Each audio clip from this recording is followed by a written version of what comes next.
Hello, everyone. Welcome to Durrett's Take.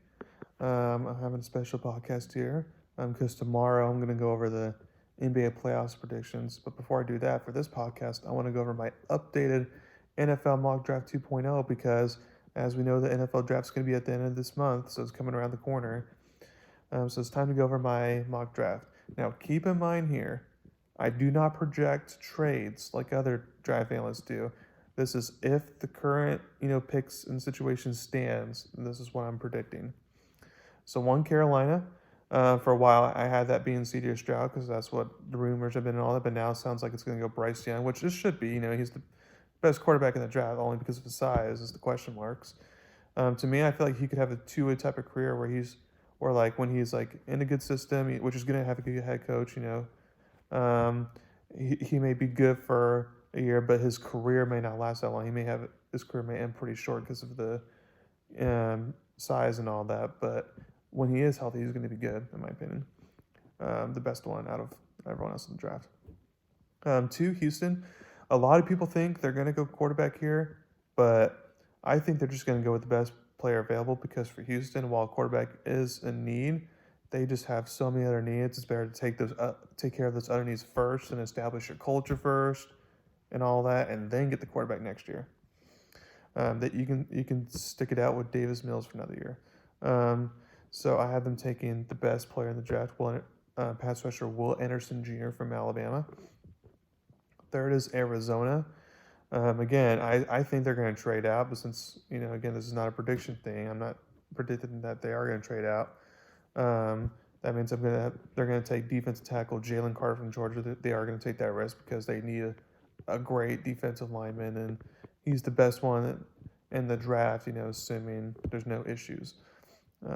For Indianapolis, they obviously need a quarterback, and if they don't trade for Lamar, then I think they would be happy with taking C.J. Stroud, who's the second best in my opinion.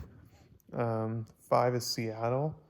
Um, Now, if Will Anderson Jr. or Jalen Carter falls to five, then I do think Pete Carroll's going to go that route. But if they don't, like in this case, I don't feel like that will happen. Then I feel like he will go, hey, I'll take a quarterback, who can sit behind Geo Smith for year two and develop under me. So I had them taking Anthony Richardson. Six is Detroit. They drafted Aiden Hutchinson last year as a pass rusher, and now I feel they're going to go on the opposite side and get Tyree Wilson from Texas Tech.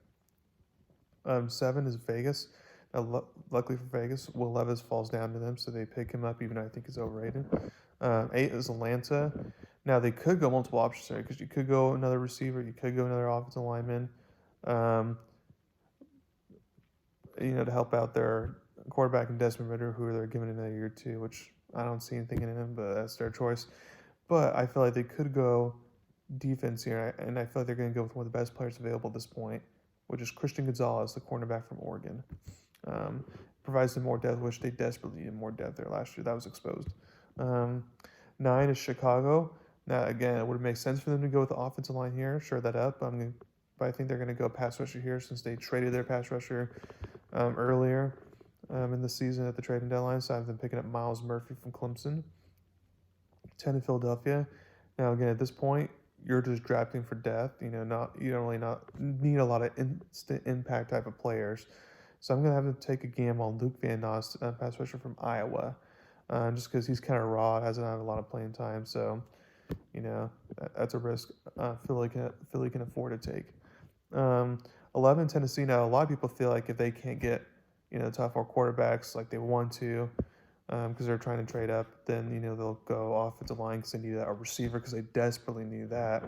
Um, but I'm gonna have them go with Hendon Hooker here, with Tennessee, the quarterback from Tennessee. I mean, one for one, it helps to draft a quarterback who played college ball near you. He's familiar with the area. It's easier transition. Ask Kenny Pickett last year with Pittsburgh. It helps the transition part when you're already familiar with the area. But then also, it's like since he's still recovering from his ACL injury, that he can just sit behind Tannehill for a year and then the next year take over. And there you have your potential future franchise quarterback because they're already out on the Liberty quarterback, Malik Willis. So I feel like that's a no-brainer if you're testing. Now, again, you're drafting him a little bit high, especially coming off injury. With other teams, especially like a Detroit, who has 2 first-round picks and may want to fly on him. It's like, I feel like you may want to take him early just to make sure you got your quarterback there. Um, 12 is Houston. Again, they can go multiple different directions here by them taking a cornerback. They drafted a cornerback last year, Stingley, with the third all pick. So this time they're going to get a first-round quarterback in Devon Witherspoon for Illinois, who's really good. If it wasn't for all the quarterback needs and all that, he would be a top 10 type of player. 13, the Jets. They're obviously going to go offensive line here. Now the question is, which offensive lineman are they going? To me, I feel like they're going to go with Peter Skarnowski from Northwestern. I feel like while there may be other offensive linemen that have higher upside, he's the most safest pick for offensive lineman.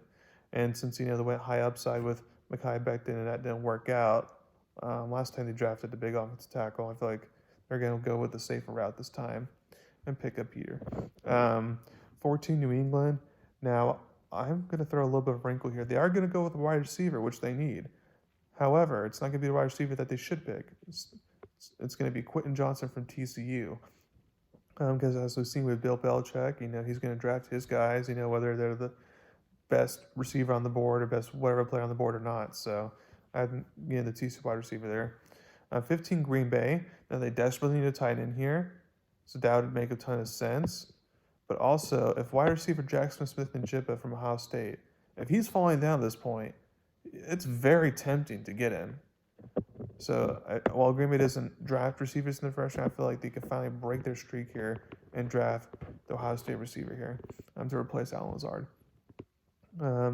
16, Washington. Now they need a tight end as well. So if the tight end Michael Mayer for Notre Dame, if he doesn't go to Green Bay, I feel like he'll go here to Washington.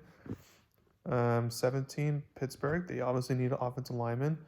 They could go receiver here, especially if Jackson Smith-Njigba, I feel like, falls down at that point. But if not, that I feel like they're going to go offensive line here with Paris Johnson Jr. from Ohio State. A lot of people think he's a top 10 type of talent. So Pittsburgh will be happy to take him that low. Detroit is 18. I feel like they're going to shore up their defensive line more. So I have them taking Brian Brees, defensive tackle from Clemson. Tampa Bay 19. They obviously need an offensive lineman here, as we saw their offensive line was very bad last year. So I had them taking Broderick Jones from Georgia. He's a very good athletic offensive lineman who has high upside. 20, Seattle. Now, I do feel like they're going to go defense here since they took quarterback with the 5th pick. And they're going to take kind of an underrated pass rusher, and Nolan Smith from Georgia.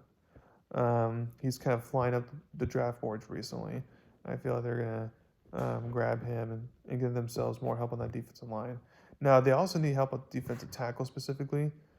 But at this point, Brian Brees from Clemson was just drafted, and all the other defensive tackles are more second, third round prospects. You don't want to overdraft. So they're going to take a good pass rusher there. 21, LA Chargers. Now this one's interesting here because it sounds like they're not going to find a trade for Austin Eckler, which means that he'll play for one more year before leaving. But even if that's the case, I feel they're going to take a risk and draft running back Bijan Robinson with Texas.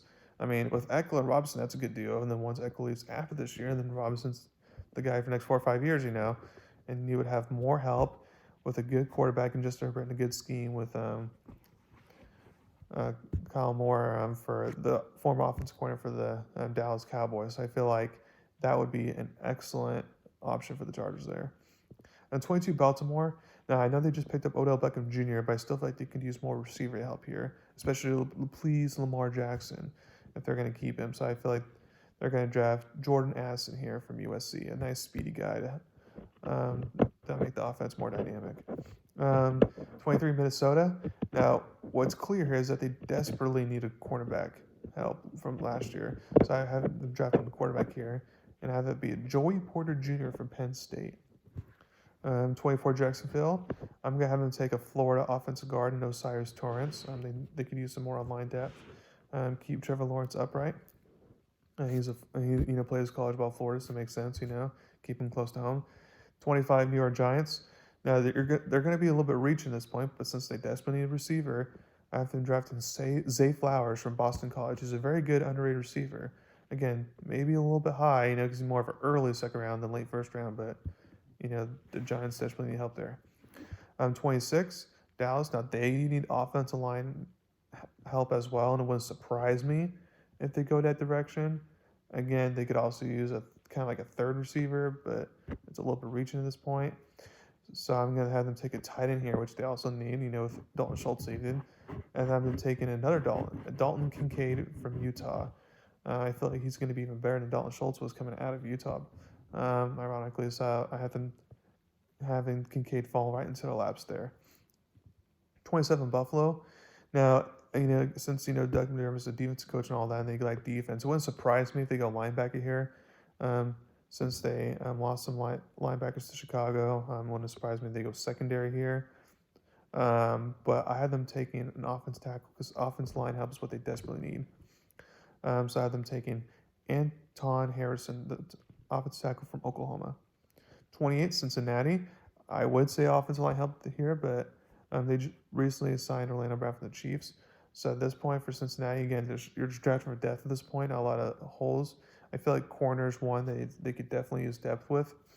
So I've been taking Keely Ringo, the cornerback from Georgia, who for some people thinks a top 15 talent. So for them to fall that far, Cincinnati would be happy to take him. 29 New Orleans. Now again, there's multiple options they can go here as well. But for me, I feel like they need to shore up their offensive line, especially since Derek Carr's not a mobile guy and all that. You want to make sure you got a good offensive line. So I have them taking center/offensive guard John Michael Schmitz from Minnesota, who's the highest rated center in the draft, and again another good guard option there for New Orleans. You can use him however you want. You want to use him guard, great. If you want to use him as a center, great. 30 Philadelphia. Again, you're just drafting for depth at this point. And since the Philly offensive line is kind of getting old, I feel like to draft there for depth when it hurts. So I'm taking Darwin Jones from Ohio State. And then last but not least, Kansas City. Again, there's multiple routes you can go here because they can use some good defensive players, but you may be reaching for a lot of them at this point. Since they need offensive line help, since Orlando Brown, like I said, just went to Cincinnati, I feel like they'll draft a tackle here, help out Mahomes, and they'll draft Darnell Wright from Tennessee. So again, that's my mock draft 2.0. I'll come out with one final mock draft right before the actual draft actually happens. And as a reminder, if you're haven't been watching the XFL all season, I encourage you to watch the XFL. It's been really good football. There's been a lot of good games. It's getting close to the playoffs. There's 2 more weeks left, and then it's playoff time. So it's getting close, to the clutch time, which helps. Draws more interest, when it comes to playoff time and all that. But I encourage you guys to start watching that over the next 4 weeks. But then also this weekend, the USFL, which started last year, that's back in action now. So I encourage you to watch that as well. Obviously the NFL draft is great and all that, and it's NBA playoffs, which is great. But it's like, hey, more football in the springtime. It doesn't get any better than that. So, watch the XFL, watch the USFL. And thank you very much for listening to my podcast today. Please subscribe to my channel to learn about me. Thank you very much. You have a wonderful day.